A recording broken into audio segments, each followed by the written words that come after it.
Greetings and salutations everyone, my name is Andrew Kirchhoff and welcome to my YouTube channel. Today we're talking about my hidden gems for week 11 of the 2020 fantasy football season. On today's episode, of course, we're going to be talking about the snap that occurred on Thursday Night Football last night between the Arizona Cardinals and Seattle Seahawks. Many of us didn't realize the snap occurred until, of course, Carson was out for the game and Kyler Murray forgot how to run the ball. Besides those two players being affected by the snap, players like Joe Mixon, Kenny Galladay, and even DeAndre Swift are going to be missing this upcoming week, leaving a gap in our lineup. On today's episode, we're going to be talking about 6 hidden gems that could potentially be filled into your lineup that aren't owned in very many leagues as of this moment in time and could potentially help you win in week 11 as we pursue the fantasy football playoffs. Now, before we begin today's video, I want to thank you guys for the incredible support. For those of you who have recently subscribed to the channel, I cannot thank you guys enough. And for those of you who have also joined the Discord community server, I'm trying to get that thing off the ground as much as I possibly can. I'm trying to give us a different platform and community hub in order to ask each other questions and get more involved in the fantasy football community. So thank you for those of you guys who have continued to join that and answering questions over there. Outside of that, make sure again to subscribe to the channel if you have not yet already. We are on our way to 35,000 subscribers, making 2020 fantasy football content for the entirety of the season. Make sure you also leave a comment and click the like button down below. Timestamps are down in the description for those of you who are looking to just listen for one specific player. Okay, now that we've covered that, we can go ahead and start talking about my 6 hidden gems for week 11 of the 2020 fantasy football season. All right, starting off with my number 1, we have ourselves Taysom Hill. Now, earlier today, a little bit of information was leaked out of the New Orleans Saints organization. Taysom Hill had taken every single starting quarterback rep this week and is presumed to be the starting quarterback of the New Orleans Saints this upcoming week. With that being said, a lot of us who went after Jameis Winston are probably very disappointed at this moment in time because an opportunity for Jameis to play against the Atlanta Falcons seemed like it was going to be it was going to be an automatic play and automatic points that were probably going to carry you for the next couple weeks, considering he played the Atlanta Falcons 2 out of the next 3 weeks. But unfortunately, we won't be able to take advantage of that. As of right now, Taysom Hill's only owned in 32% of Yahoo leagues. But the reason I want to bring him up, besides the fact that of course, he's playing against the Atlanta Falcons, which was the easiest matchup at the quarterback position. But because for those of you who play in an ESPN league, this week and this week only, you can play him as a tight end. So he's probably, in my opinion, at least the number 2 tight end this week, right behind Travis Kelce. So if you don't have a solid tight end and you've been consistently jumping back and forth, I think Taysom Hill needs to be 100% picked up and started at the tight end position, especially if he's going to be the starting quarterback of the New Orleans Saints this week. So again, even though that's a little bit questionable by ESPN to allow that, it is what it is. You have to take advantage of it. This entire situation kind of reminds me of Jalen Samuels from a couple years back, who had the flex option of being a tight end and a running back, and many of us played him in the tight end position, and he was finding a lot of success there. So again, if in fact you play in ESPN, you can definitely take advantage of playing Taysom Hill at your tight end position this week. Outside of that, for those of you who are talking about potentially playing him as your starting quarterback, I don't see that as a total problem, okay? But again, you have to understand that he is not the passing type. He's only had 18 passing attempts in his NFL career thus far. He has never thrown a passing touchdown during the regular season. And though, yes, the Atlanta Falcons, they give up the most points to opposing quarterbacks. They've allowed 7 different quarterbacks to throw for 300 plus yards against them. They've allowed a total of 26 total touchdowns from opposing quarterbacks. These are all great numbers to push in the direction of helping Taysom Hill potentially be a starter for you this week. I am a little bit on the fence. Even though he is a hidden gem, I really just want to take it easy and say, listen, if you were going to play Jameis, then why not just go in and potentially try the Taysom Hill, aspect of it. But again, his main workload is going to be on the ground. I see him similar to a Cam Newton this week, to where if he is going to get yardage and points, it's going to be on the ground, and that is where he's going to have to rely upon it. Through the air, yes, we've seen him complete a couple good passes here and there to Michael Thomas throughout his career, and that's exciting for those of us who are the Michael Thomas owners. But the question is Taysom Hill going to come out and throw the ball 35 times? I don't think that's going to be the case. I think this is going to be a far more different offense for the New Orleans Saints, and you shouldn't anticipate him to be airing it out more than he should be just pounding the rock on the ground and getting yardage there. And there probably will be a little bit of a rotation from Jameis Winston, but either way, I think Taysom Hill, if you could play him at the tight end position, is a great pickup and play. Outside of that, as a starting quarterback, in a regular 4-point per passing touchdown league, he has value because, of course, the running aspect and being able to potentially run for 60 yards and a touchdown accompanied by maybe 200 yards. He ends up being a top, at least 16 quarterback on a week. So either way, Taysom Hill is our first hidden gem for this upcoming week. We move on to our next hidden gem, which will be the Space Stone. we talk about Salvon Ahmed, the running back for the Miami Dolphins. So as of right now, Ahmed is in a very advantageous position. Besides the fact that he's the starting running back of this team, who just came off of a game in which he had 21 total rushing attempts, 85 rushing yards, and a rushing touchdown, along with 1 target, 1 reception for 5 yards, playing 76% of the offensive snaps. He plays against the Denver Broncos this upcoming week. This should be a one-sided affair. The Denver Broncos have not looked good as of late. Of course, their offense is completely a mess, and their defense cannot stop the run. Talking about what running backs have done to them in the last couple weeks. Josh Jacobs just this past week went for 112 yards on the ground, 2 rushing touchdowns, while his backup Devontae Booker went for 81 rushing yards and 2 touchdowns. So again, they ran all over that Denver's defense. Now, Todd Gurley in the last couple weeks, though he has been slowing down, he still had himself a pretty good game against Denver, 53 rushing yards and a rushing touchdown. Justin Jackson a couple weeks back had 140 total yards plus.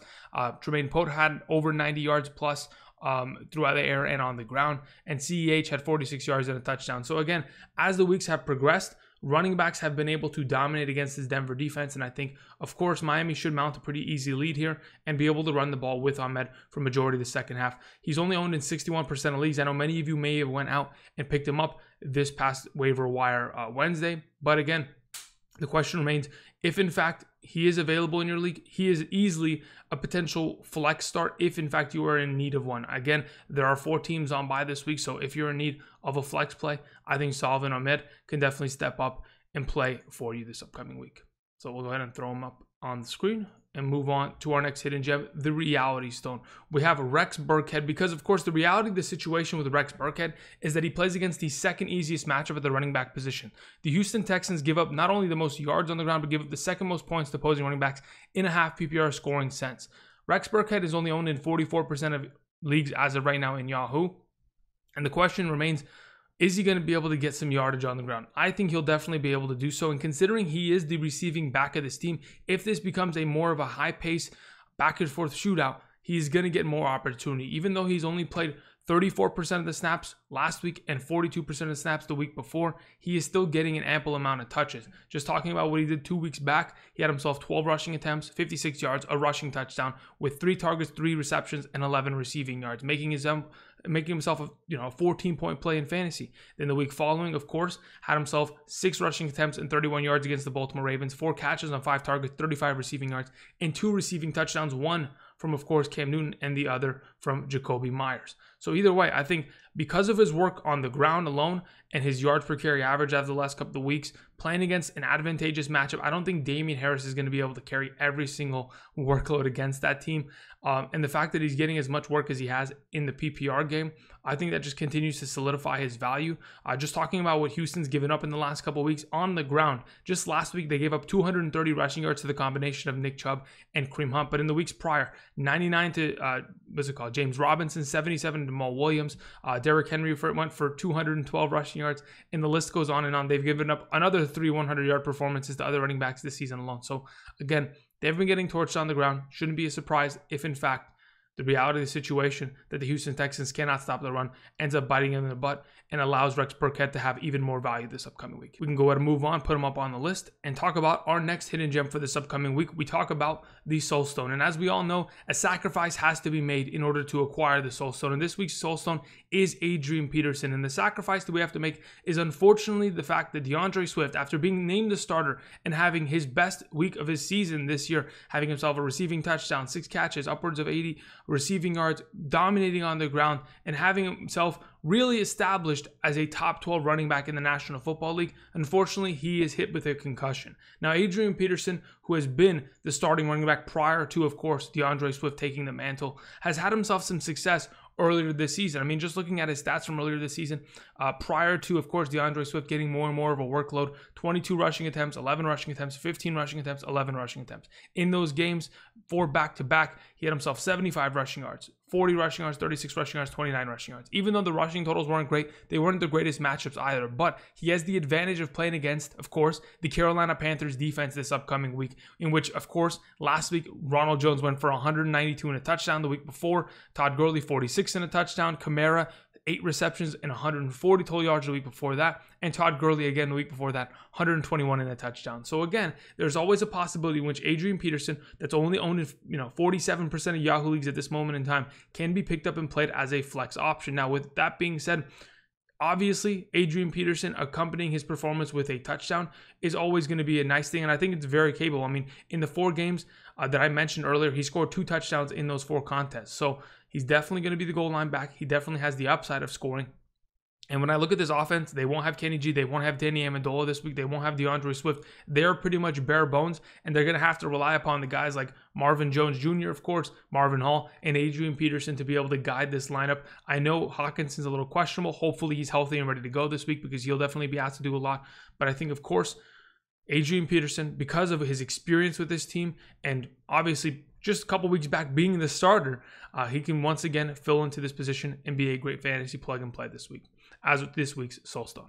We move on to the time stone, and it is finally time for KJ Hamler to really have a breakout game. Now, as of the last 2 weeks, he's played 75 and 87% of the offensive snaps, and in those 2 contests, he had himself 10 targets in each of them. So having 20 targets in the last 2 weeks just makes me think, of course, KJ Hamler is pulling the attention of Drew Lock, and maybe, in fact, one of these times, instead of having only 6 receptions for 75 yards, or 4 receptions for 50 yards, he can go ahead and accompany that performance with a big bomb over the top, or potentially scoring a touchdown and making his week. KJ Hamler, as of this moment in time, plays against the Miami Dolphins, and I understand that that secondary is tough. KJ Hamler is probably the number 2 or 3 wide receiver in this offense based on targets alone, behind Jerry Jeudy and potentially tied with Tim Patrick. The question is going to be, where is KJ Hamler going to find his success? I think it's going to be in garbage time. I think Miami mounts a very, sound lead early in this game, especially because of their defense, and Drew Lock's going to have to battle back in the second half, and that'll lead to garbage time points for KJ Hamler. That is what I'm counting on, and that is what I'm thinking kind of solidifies his potential value. Now, for those of you who are having to rely upon potential garbage time, it's a similar situation with like DJ Chark this week. We don't expect the Jaguars to win, but we expect Jake Luton to at least have garbage time in the second half in which he can air the ball out and get his receivers some value. And that is what we're expecting with KJ Hamler this week, only owned in 5% of leagues. For those of you who are interested, again, you could just roster him, keep him, and just keep an eye on him. But for those of you who are in deeper leagues, perhaps he might not even be available, or might be available for you to play this upcoming week. So we're going to go ahead and move on from the time zone this week, talking about the rookie. We'll put him up on the board, and we'll talk about the Mind Stone closing out today's 6 hidden gems. Now, for those of you who are wondering, this is the first time I've ever talked about a defense on the hidden gems segment, mainly because the Cleveland Browns have one of the better schedules as a defense in the next 6 weeks. Specifically, this upcoming week, they take on the Eagles. They play at home. It'll probably be a weather game, and I think both these teams will go back and forth, but the Cleveland Browns will be in their element considering they've played in those conditions as of the last couple of weeks and had pretty good performances against opposing offenses. Again, they held the Houston Texans to a very limited amount of points. And if they can go ahead and do so against the Eagles, who, if I'm not mistaken right now, the Eagles in terms of rushing attempts per game are 30th in the National Football League this season, and in terms of passes per game are 3rd. When you go into a weather game in which you have to run the ball, and this team doesn't want to conform to those standards, they're going to get worked. And I think, of course, the Cleveland Browns not a bad option this week. But talking about the remaining schedule, week 12, they play against the Jaguars. That's great. Week 13 and 14 against the Titans and the Ravens. Those are 2 that I may want to avoid. But where I'm also kind of interested is back in week 15 and 16 during the fantasy football playoffs. You have the Cleveland Browns playing against the New York Giants and the New York Jets in back-to-back contests. So in 4 out of the next 6 weeks, I am very comfortable playing the Cleveland Browns defense. For those of you who are looking for a defense, have been streaming them all season long, I truly do think that you can play the Cleveland Browns in 4 out of the next 6 weeks. They are not only a hidden gem that you can pick up right now, but they're a team that is already, I think they're only owned in 55% of Yahoo leagues. They should be picked up and played, not based on just this week's matchup, but for the rest of the season. So just kind of giving you perspective there. Thank you, everybody, for watching. Those are our 6 hidden gems. We'll throw up the Cleveland Browns on the screen and go ahead and review it once more. These are our 6 hidden gems for Week 11 of the 2020 fantasy football season. We have Taysom Hill as our Power Stone, Salvon Ahmed as our Space Stone, Rex Burkhead as the Reality Stone. We have Adrian Peterson as the Soul Stone, KJ Hamler as the Time Stone, and the Browns defense as the Mind Stone, as I'm cursed with knowledge. Thank you, everybody, for watching. I'll see you guys 8 a.m. to 10 a.m. Pacific Standard Time, kickoff with Kirchhoff live stream this upcoming Sunday. And until next time, I'll see you guys. Peace.